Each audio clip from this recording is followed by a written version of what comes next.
la semejanza de su muerte, ciertamente lo seremos también en la semejanza de su resurrección.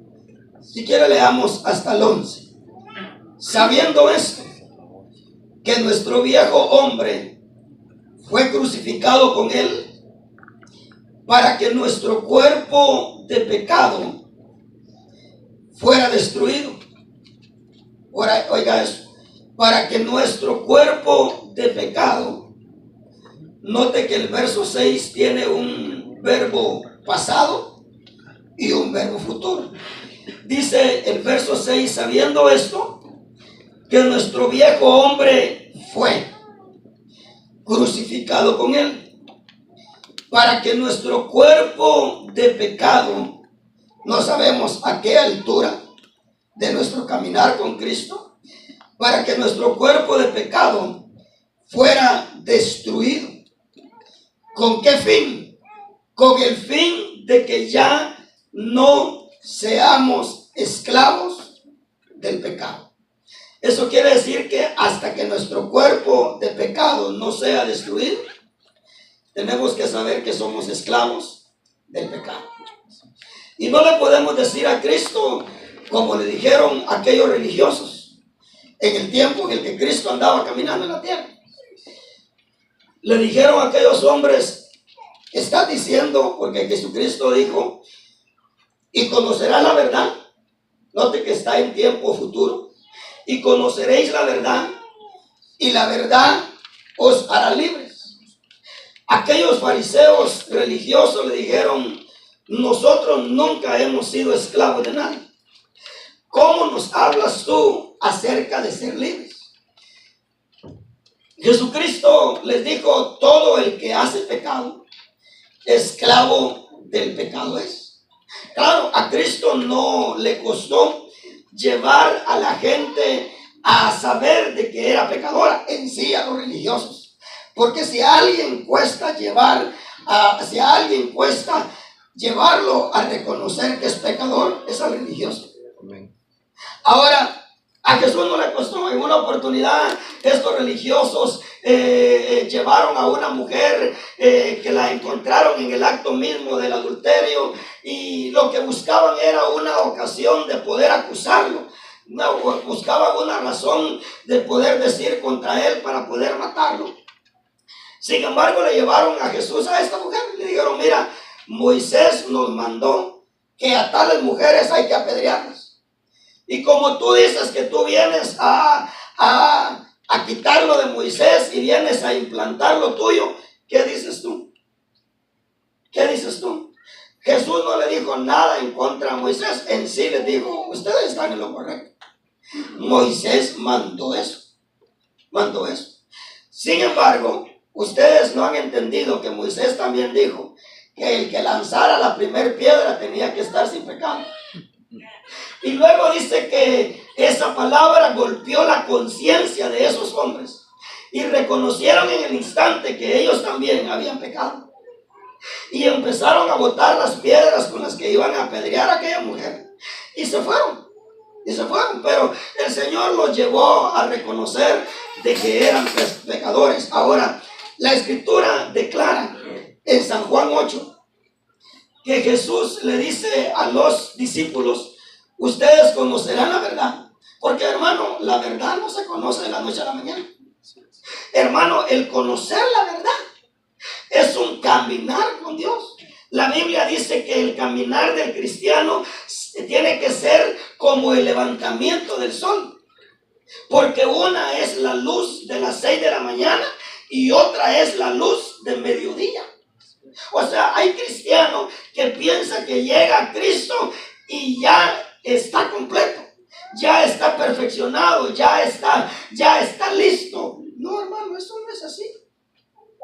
La Biblia nos enseña que nuestro progreso en Cristo es como el crecimiento de un niño. Así lo dice la Biblia, a tal punto que dice la Escritura que cuando una persona se convierte a Cristo, lo que tiene que desear es leche. Porque a un niño, todos los que estamos acá, entendemos que a un niño, hermano, desde que nace no se le puede dar un bistec. No. A un niño lo que se le da es leche y conforme va creciendo, va cambiando su alimentación. Lo mismo somos nosotros. Bueno, claro, hemos estado aprendiendo de que no somos nosotros los que le decimos a Dios cuándo cambiar de leche. Es Dios el que nos va examinando para ver cuándo nos sube de alimento. Porque la Biblia dice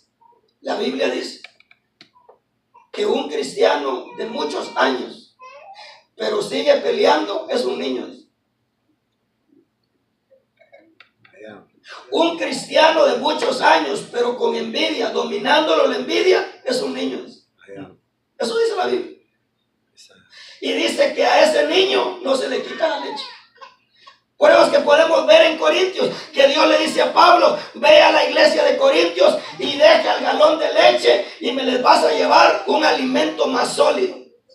Cuando Pablo llegó a la iglesia, vio a la iglesia con pleitos, envidias, celos, contiendas, sectarismos. Unos decían: yo soy de Pedro, otros decían: yo soy de Apolos, otros decían: yo soy de Cristo. Estaba dividida la iglesia. Y cuando Pablo vio aquello, iba a sacar el alimento sólido.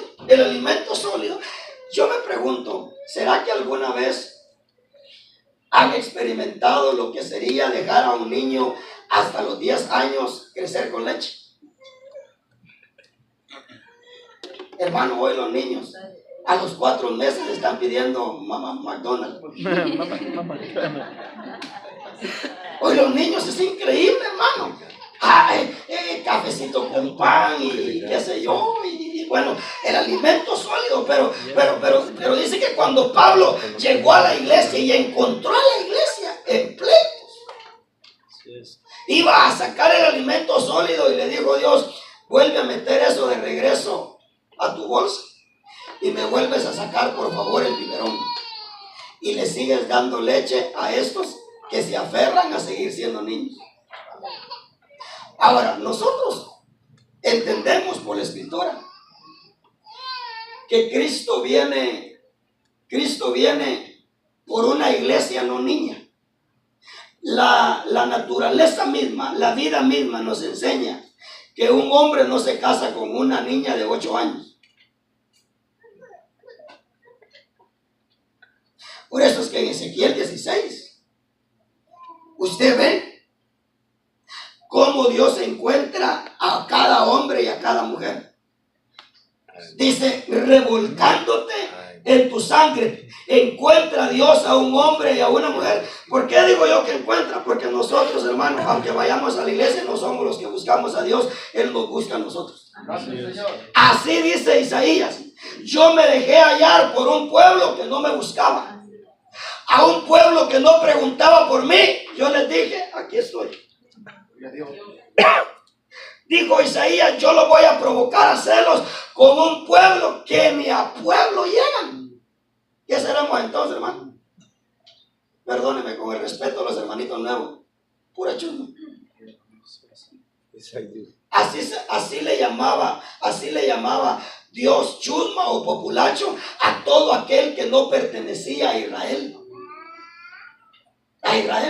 Ahora, hermano, yo lo voy a provocar, dijo Dios, le dijo a los judíos, con un pueblo que ni a pueblo llega.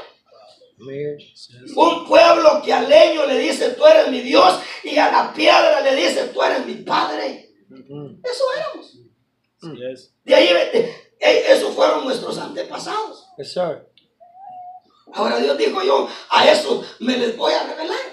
Gloria a Dios. A eso me les voy a revelar. Ahora, es interesante porque Dios dice: mire, conocerás la verdad y la verdad te va a hacer libre. Esos hombres dijeron: insinúas que somos esclavos. Jesucristo les dijo: todo el que hace pecado, esclavo del pecado es. Pero Ezequiel 16 dice que Dios, cuando encuentra a un hombre, a una mujer, lo encuentra como cuando una mujer acaba de parir a un hijo.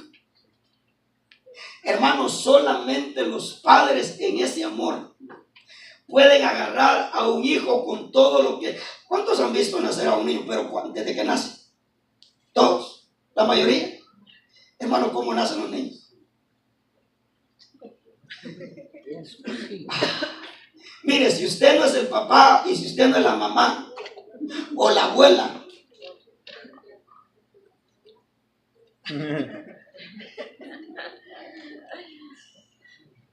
pero ¿cómo salen los niños?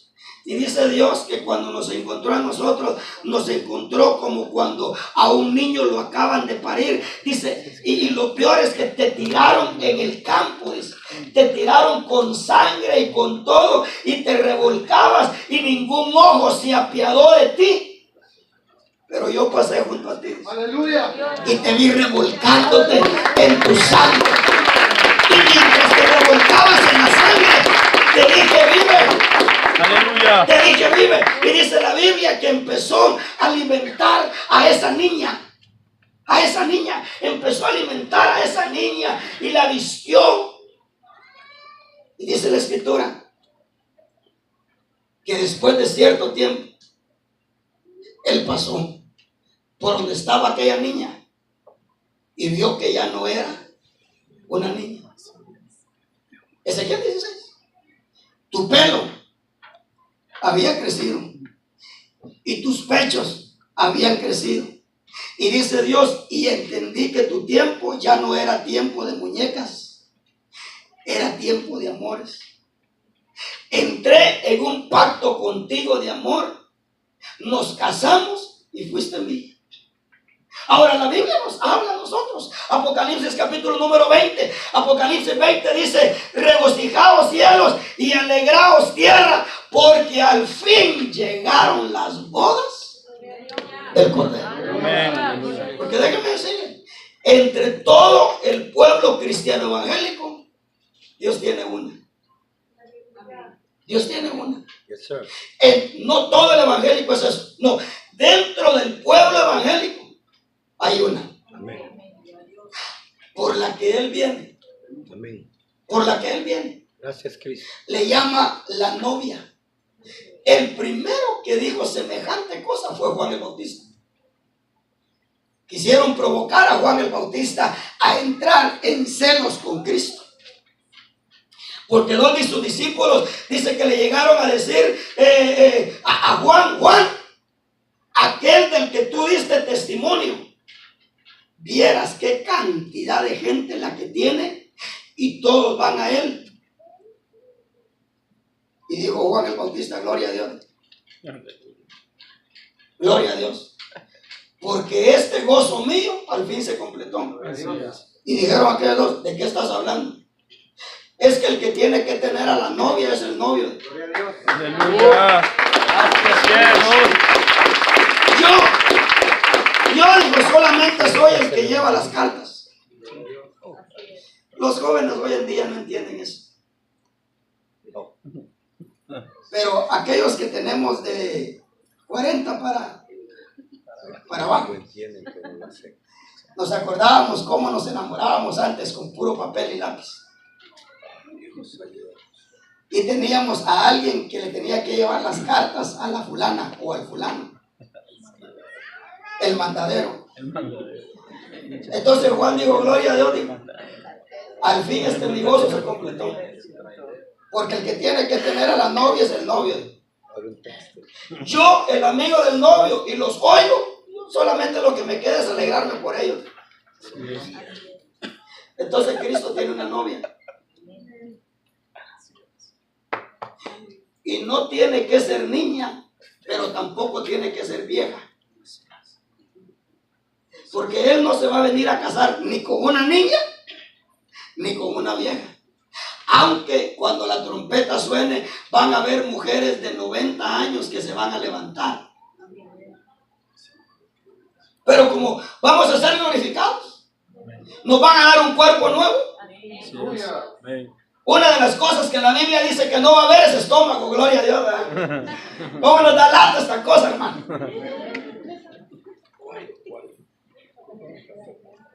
Allá ni va a hacer ejercicio y va a tener six pack. Ahora lo único que le causa es envidia.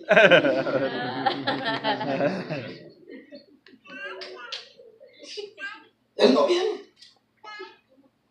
Por eso es que, hermano, hay gente que dice que ya no quiere servir a Dios porque ya está cansada. Ya está cansado, ya no. Oh, hermano, mire, María, 92 años tenía la viejita cuando agarró un pandero. Porque dice que después de cruzar el mar Rojo y ver a la Faraón y a todos los egipcios ahogados en el mar, y los hombres, comenzando por Moisés, empezaron a cantar al jinete y al caballo ahogó en el mar. Y las mujeres allá, hermano, diciendo, bueno, ¿y nosotros qué onda, verdad? ¿Cuándo nos van a involucrar? Porque dice que Moisés y los hombres de Israel empezaron a cantar un himno, pero estaba tan pegojoso aquello, que dice que la viejita de 92 años agarró un pandero y comenzó a danzar al son del canto que cantaba Moisés. Y dice que las mujeres, al ver a la viejita de 92 años danzar, dice que empezaron a danzar ellas también. Hermano, no, yo pienso que nosotros podemos servir a Dios, hermano, hasta el último suspiro. Así es. Hasta el último suspiro. Ahora, dice acá, en el texto que leímos, ¿cuántos se quieren ir cuando la trompeta suene? Amén. ¿Ah? Amén. Amén. ¿Cuántos quieren ser esa novia? Amén. Bueno, una vez, porque usted sabe que una novia se identifica por su amor. Una vez le preguntó una jovencita a mi pastor y le dijo, pastor, ¿seré yo novia? Porque el pastor estaba predicando de la bendición de la novia. ¿Y sabe cómo es eso?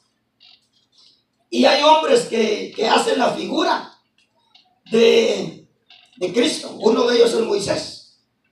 Dice la Biblia que Moisés, cuando huyó de Egipto por haber matado al egipcio, dice que llegó a una casa donde habían 7 hermanas. 7 hermanas. El papá de ellas era Jetro. 7. Pero solamente había una que se iba a casar con Moisés. Note que las 7 no se casaron con Moisés. Solamente hubo una de entre las 7 que se casó con Moisés. Por eso es que esas 7 mujeres, hijas de Jetro, están figuradas en las 7 cartas de Apocalipsis. Ahora, dice la escritura que solamente con una se casó Moisés. Ahora le preguntó que el pastor estaba hablando de la bendición de la novia, y la novia va a ser la esposa del Cordero, y él va a ser el rey, y ella va a ser la reina, y la gente tiene razón de llamarnos, de decir que estamos locos porque decimos que vamos a reinar con Cristo por la eternidad. Pues tiene razón, hermano, tiene razón, estamos locos. Ahora, cuando el pastor terminó de predicar y la muchacha se emocionó de oír acerca de esa novia, fue y se le acercó a mi pastor y le dijo, ¿seré yo novia? Y mi pastor le hizo una pregunta respondiéndole a su pregunta. Le dijo, ¿estás enamorado? ¿Estás enamorado? Porque si estás enamorada, sos novia. Ahora, usted y yo sabemos las locuras que hacemos de enamorado. El que está enamorado no le importa el frío. El que está enamorado no le importa la hora. El que está enamorado no le importa el calor, no le importa la distancia. El que está enamorado. Puede ser que usted viva en Frederick. ¿Cómo se llama la ciudad antes de Richmond? Fredericksburg, algo así, ¿no? Fredericksburg. Puede ser que usted viva en Frederick y es capaz de ir a verlas allá, aunque llueva todo el camino. Pero cuando se trata de nuestro amor a Dios, salimos a la ventana y miramos el cielo oscuro y le llamamos al pastor. Fíjese que no voy a ir porque Va a estar muy peligrosa la calle.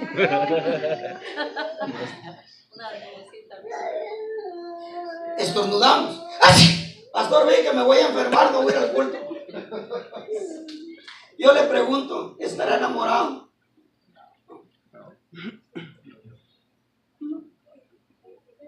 El enamorado. Había una canción allá,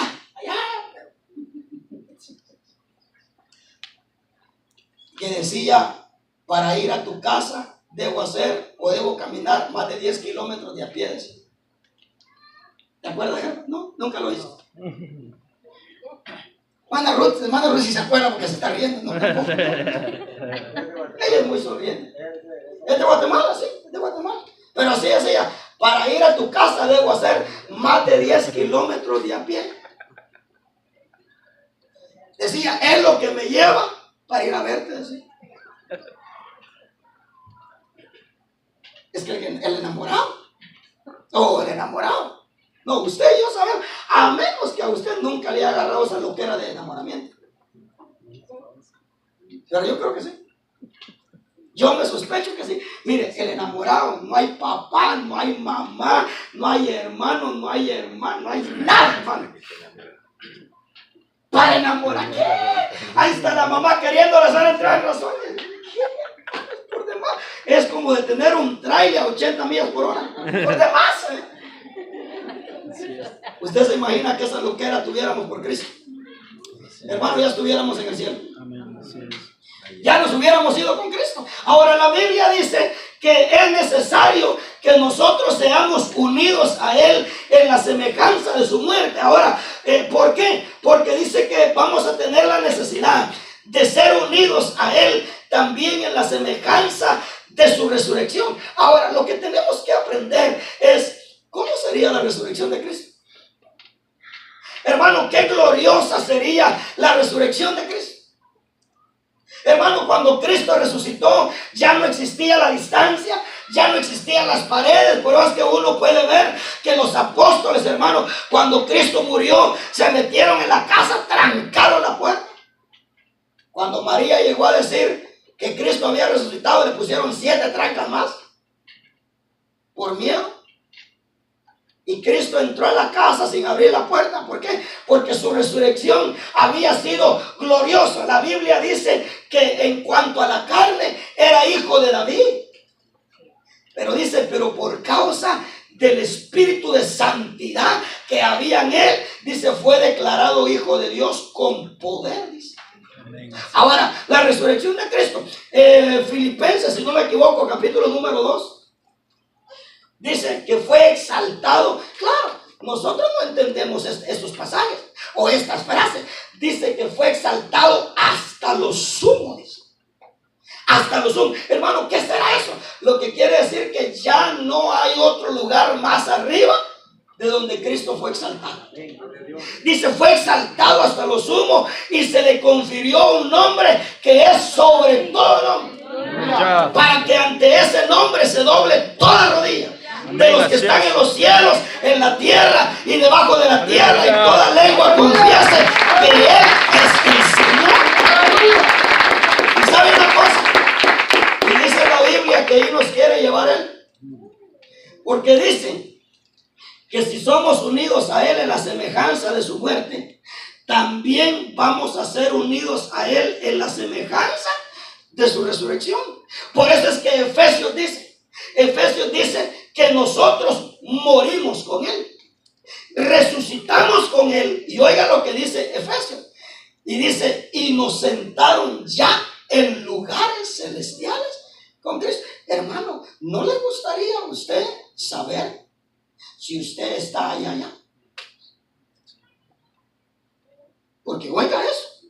Dice, morimos con Él, resucitamos con Él y nos sentaron en lugares celestiales con Cristo. O sea que usted está allá, pero a la misma vez está aquí. ¿Sabe cómo es eso? ¿Dónde está Cristo? ¿Ah? ¿Y a dónde también? Y aquí. Y aquí. A la misma vez que está allá, está aquí. Hermano, no quisiera usted saber si usted está sentado allá? Y lo único que está haciendo es completando su carrera. ¿No quisiera usted saber que cuando la trompeta suene, usted va a ser uno de esos que se va a levantar? No quisiera. Yo me muero, hermano. Si llego a saber, yo me muero. Porque pero es que no nos hace saber eso Dios. Hermano, solamente de alegría que usted se va a ir cuando la trompeta suene. Ahora, dice que vamos a ser unidos en la semejanza de su resurrección. Pero para eso, dice que tenemos que ser unidos a Él en la semejanza de su muerte. Ahora, una de las cosas importantes a nosotros conocer como cristianos es cómo murió Cristo.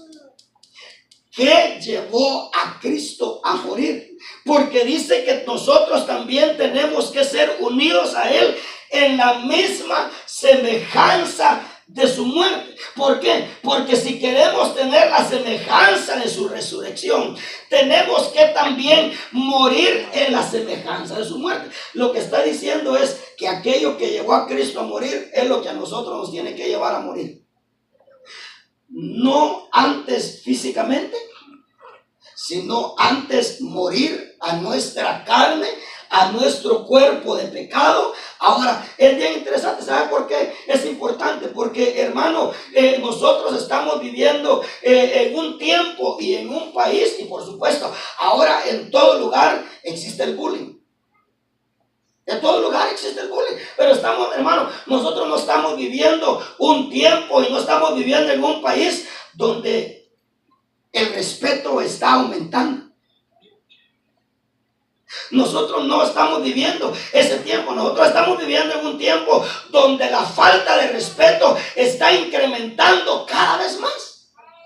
Ahora es necesario, hermano, que nosotros vayamos dándole respuesta a las cosas que nos acontecen en nuestra vida. Es necesario que nosotros conozcamos que el evangelio no es para exaltar la personalidad de nadie. En sí, el evangelio a lo que nos lleva a nosotros es a morir a lo que nosotros queremos. Hermano, déjeme decirle, morir al pecado. Porque el que me diga acá que el pecado es horrible, que es feo, que no es seductivo, que no es llamativo. No, hermano, el pecado es atractivo. El pecado es deleitoso. Por eso es que dice que tenemos que morir al pecado. Es como morir a alguien que lo ame a uno y morir a alguien a quien uno ame. Por eso es que cuando una persona se olvidó de otra, dice, ya murió para mí. Hermano, morir al pecado.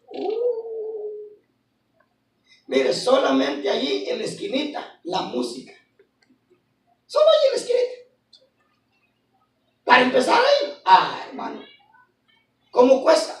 Ahora, es necesario que nosotros entendamos. ¿Por qué? Porque nosotros también, la Biblia dice, acá creo que lo dice, verso 6, sabiendo esto que nuestro viejo hombre fue crucificado con él, o sea, ya nuestro viejo hombre ya fue crucificado con él, para que nuestro cuerpo de pecado fuera destruido, a fin de que ya no seamos esclavos del pecado. Hermano, cuanto nosotros más destruimos el cuerpo de pecado, menos vamos a ser esclavos del pecado. Porque el que ha muerto, dice el verso 7, ha sido libertado del pecado. Y si hemos muerto con Cristo, oiga esto, y si hemos muerto con Cristo, creemos que también viviremos con Él. Ahora yo le pregunto, ¿cuántos quisiéramos vivir con Cristo? Ay, hermano, claro, hay cosas que nosotros no las entendemos, que tenemos que decir, bueno, amén, pero hasta cierto punto sin entenderla, como que nos diga, mire, quiere esto y usted no sabe qué es, y bueno, dice, bueno, pues, mire, vamos a una fiesta, pero usted no sabe qué fiesta es. Vamos pues. Ahora, ¿qué fueron aquellas cosas que llevaron a Cristo a morir? yo quiero que usted y yo nos vayamos a Mateo, porque a Cristo le acontecieron estas cosas y definitivamente yo creo que nosotros no estamos separados, no podemos negarnos nosotros, no podemos esquivar estas cosas. Acompáñenme a Mateo capítulo número 26 y ahí vamos a empezar. Entonces, oiga, nosotros vamos a tener la necesidad de ser unidos a Él en la semejanza de su resurrección. O sea, en la gloria de su resurrección, en las bendiciones de su resurrección. Pero para eso, dice que es necesario que también nosotros nos identifiquemos con Él en la semejanza de su muerte. ¿Ok? Fíjese que fueron tres cosas bien marcadas en la Biblia que le sucedieron a Cristo. Número uno fueron los sufrimientos de diferentes índoles. Los sufrimientos. Número dos, un lugar de mucha opresión, un lugar donde los sufrimientos se quedaron pequeños, un lugar donde dice que su sudor, imagínense, cómo tiene que estar una persona emocionalmente, una persona para que su sudor sean como gruesas gotas de sangre. Él le dijo a los apóstoles, mi alma está abatida.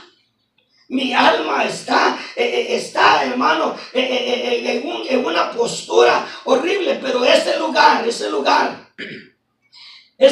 se llamó el Getsemaní. Así se llamó ese lugar. Un lugar en el que yo creo que también cada uno de los que estamos acá no nos podemos escapar. Un lugar donde uno tiene aquel conflicto con Dios, Señor, no lo que yo quiera, sino lo que tú quieras. Ahora, ese lugar, cuando usted lo lee despacio, hermano, el Getsemaní. El Getsemaní fue, mire, a tal punto que él se llevó a 3 de los apóstoles, dijo, miren, oren, claro, no oren por mí, oren por ustedes, porque yo encima de lo que tengo en mi alma, no quiero tener la carga de ustedes también. Oren por ustedes para que ustedes no entren en tentación. Pedro, orá, porque el diablo te ha pedido para zarandearte. Y no pudieron orar 1 hora con Cristo. 1 hora con Cristo. Ahora, y el tercer lugar definitivamente se llamó el Gólgota. Claro, Él fue al Gólgota por nosotros. Él no quiere que nosotros vayamos al Gólgota. Al Gólgota, Él fue por nosotros. Ahora, fíjense pues, entonces yo quiero que veamos acá cosas que definitivamente en Dios vamos a estar expuestos. Y definitivamente, porque mire, hermano, los sufrimientos, cuando nosotros no entendemos los sufrimientos, por eso es que hoy en día, hermano, hay lugares, fíjese que se contradice eso en la Biblia. Pedro dice, después de que hayáis sufrido un poquito de tiempo, hay iglesias que el nombre de la iglesia se llame Pare de Sufrir. Cuando Pedro le dice a usted que después de que usted haya sufrido un poquito de tiempo, Dios va a perfeccionar la obra en usted. O sea, hay gente, fíjate que hay gente que dice, hay gente que toma la determinación de buscar a Dios. Es buscando a Dios y el mundo se le viene abajo. Y mire, y la gente es tan ignorante en cuanto a cómo tiene que ser su vida, que se hace la pregunta y dice, pastor, mire, ¿por qué ahora que decido buscar a Dios? Mire, a veces vienen conmigo a decirme, mire, pastor, todo estaba bien en nuestro hogar. Todo fue que Ya comenzaron los problemas, pastor. Pastor, mire, viera qué vida la que llevábamos con nuestros hijos. Mire, un hogar ejemplar, pero todo es que yo haya tenido la necesidad de buscar a Dios y las cosas se vinieron abajo. Yo le digo, ¿y qué espera? ¿Que el diablo se pare de pie y se ponga a aplaudirle? Hermano, el diablo no se va a parar a aplaudirle porque usted tomó la determinación de buscar a Dios. Pero hay gente, hermano, hay gente que, oiga, que quiere llegar a Dios. Mire, y hasta los coritos de esos cantantes, hermano, le hablan a uno. Roberto Orellana, creo que se llama un hombre que canta por ahí, que dice, escogiste un camino angosto para andar y pensaste que a tus pasos solo rosas ibas a encontrar. No, hermano. No. Mateo 13 dice que por amor a la palabra viene la persecución y la aflicción. Hermanos, no podemos nosotros. El Señor dijo, mira, cielos y tierra podrán pasar, pero lo que está escrito se tiene que cumplir. ¿Sabe qué dijo Cristo? Y Cristo dijo, y no piensen que yo vine a unir la familia. Yo vine a separar la familia. Porque de hoy en adelante, porque la Biblia dice, ¿qué comunión tiene la luz con las tinieblas? Ahí está la respuesta. El esposo no busca a Cristo, la esposa sí. Hay luz y hay tinieblas. Con razón, hermano, el mundo se viene abajo. El mundo se viene abajo. Y Cristo dijo, no crean que yo vine a unir familias, yo vine a separar familias, porque de hoy en adelante 5 en una casa estarán divididos, 3 contra 2 y 2 contra 3, el padre contra el hijo contra el padre, la hija contra la madre, la nuera contra la suegra y la suegra contra la nuera, y los peores enemigos serán los de su propia casa. ¿Sí, pues? Hay gente que viene, hermano, los sufrimientos, o sea, Cristo se expuso. Oiga, desde que Cristo nació, hermano, Cristo fue expuesto. Mire, una de las burlas a Cristo, aun cuando estaba grande, es que le decían hijo de fornicación a Cristo. Por eso es que le dijeron a Cristo, nosotros no somos hijos de fornicación, y se le quedaron viendo a Cristo como diciendo, como alguno.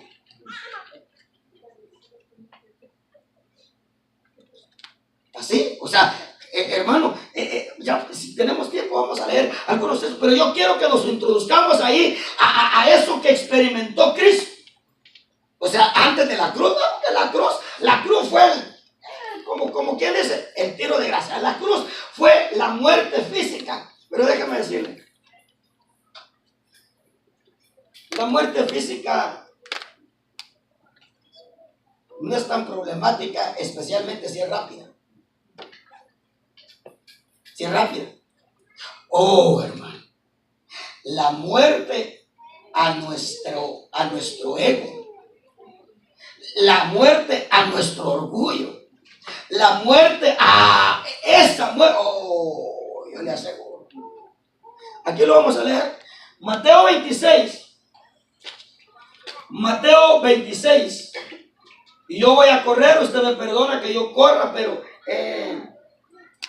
una de las cosas que usted va a experimentar, a la que está expuesto usted a experimentar en su vida, es esto, mire,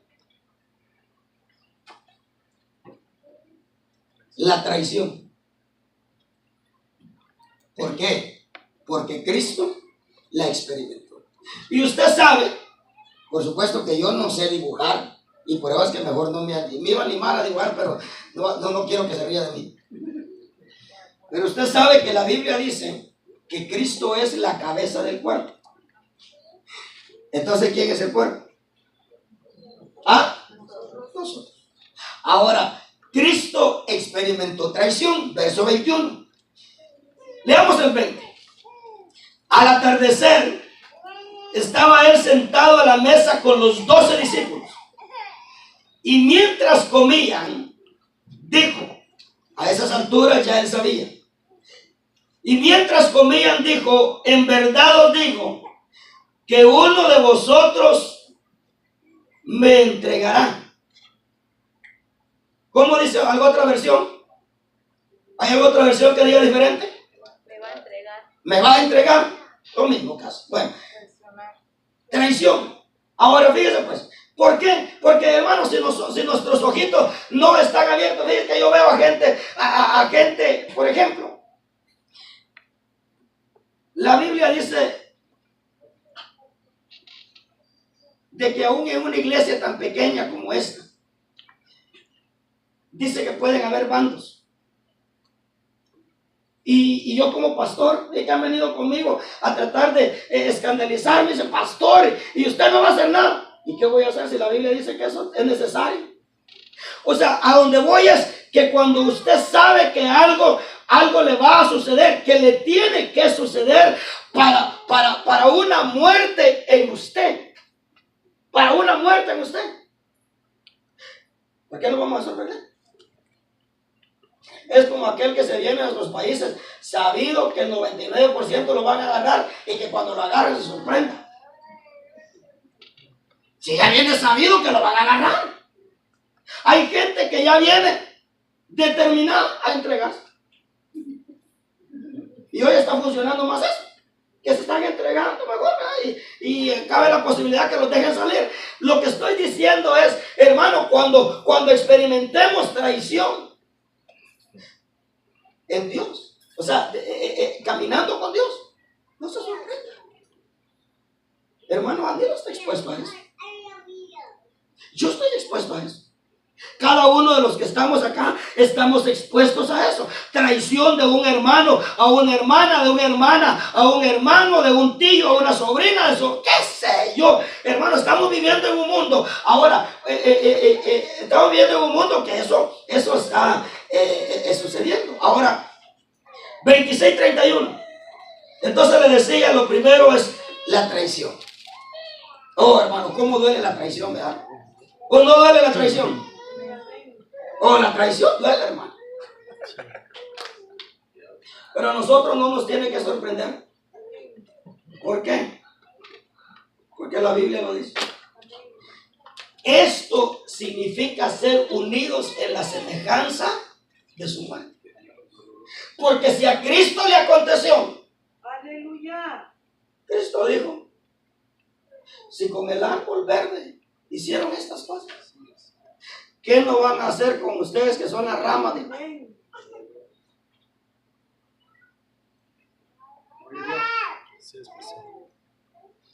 Hermano, ¿por qué? ¿Por qué me va a dar ataque a mí si mismo me llega a traicionar? ¿Por qué me va a dar ataque a mí si hermano Edgar me llega a traicionar? Eso va a ser unido en la semejanza de su muerte. Porque si él fue traicionado y él es la cabeza y yo soy el cuerpo, yo tengo que experimentar lo mismo. Yo tengo que experimentar lo mismo. ¿Por qué? Porque yo quiero ser unido en la semejanza de su resurrección, pero no quiero ser unido en la semejanza de su muerte. Claro. Yo hoy hablaba con dos hermanitos. Y yo les decía, qué difícil es lograr quedarse callado. Qué difícil. En la casa, en el trabajo, en la escuela, en la iglesia. Ese Santiago dice, los barcos se pueden manejar, dice, con un pequeño timón. Toda bestia salvaje ha sido probada de ser domada por el hombre. Pero nadie puede domar su lengua. Nadie. Ni uno solo de los que estamos acá puede controlar su lengua. Yo le decía a algunos hermanos, le dije, miren, qué difícil es quedarse callado. Pero eso es la mitad de lo que Dios te pide. Ah, pastor, yo pensé que eso era todo, ¿no? ¿Sabe cuál es la otra mitad? Le decía yo a estos dos varones. Quedarte callado, pero con buena actitud. Claro, qué fácil es quedarse callado, pero tirando los platos. Así es. No me venga con cuentos. Así es. No, hay que quedarnos calladitos, pero con una buena. Ah, dígame ahí pues. Amén. Dígame ahí no dice amén, ¿verdad? Así es, amén. Buena. Amén. Ahí no dice amén. Sí. Es el problema que yo tengo, que decimos amén a las cosas, a las promesas y a la bendición y a la gloria de Dios y Dios te va a dar en abundancia y gloria a Dios, amén, aleluya. Así es. Pero cuando algo nos golpea, no, ahí dígame amén. Así es, pastor. Amén. No, Amén. quedémonos callados, pero con una buena Actitud. actitud. Así es. Por eso es que la Biblia dice que quien nos dio el ejemplo fue Cristo. Dice que estaba hablando con Pilato. Y sabe una de las cosas. Dice que una de las cosas que a Pilato le impresionó de Cristo. ¿Saben qué da a entender eso? Que todos los que Pilato había enjuiciado, hermano, eran una ametralladora maldiciendo a Pilato. Ahora le presentaron uno que solo respondía cuando Pilato le hacía una pregunta. ¿Eres tú el rey de los judíos? Tú lo has dicho. Así es. Y mira, de todo lo que te están acusando, no vas a decir nada.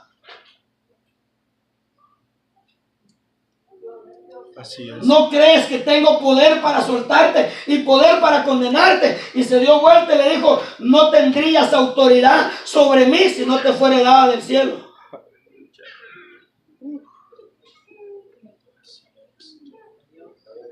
¿Cómo somos nosotros cuando tratamos de arreglar? Somos una K-47. Así es, pastor. Cuando terminamos de hablar, Así es. Amén. Así es, pastor. ve a Cristo. Yo le decía a estos hermanitos. Pablo se defendió 3 veces. Lea las defensas de Pablo y vea las defensas suyas. Y compárelas. Yo ya comparé las mías. Nada que ver. Así es. Si no le estoy hablando en la iglesia, en la casa, cuando se defiende en la casa. Yo con lágrimas le dije acá y le dije a estos dos varones que estaban hablando conmigo, le dije, mira, yo no saqué nada bueno en defenderme de lo que era mentira o de lo que era verdad. Así es. Nada. Ni siquiera un helado. Con eso le digo todo. Nada. No saqué nada bueno. Al contrario, dolores de cabeza saqué. Así es, pastor. En defenderme. Mire, lea las 3 defensas de Pablo, por favor. Léalas en la Biblia. Mire cómo Pablo se defendió. Cómo habló cuando se defendió. Y mire cómo habla usted cuando usted se defiende. Y compárenlos. Así es, pastor. Nada que ver. Dice la Biblia que en lo segundo 31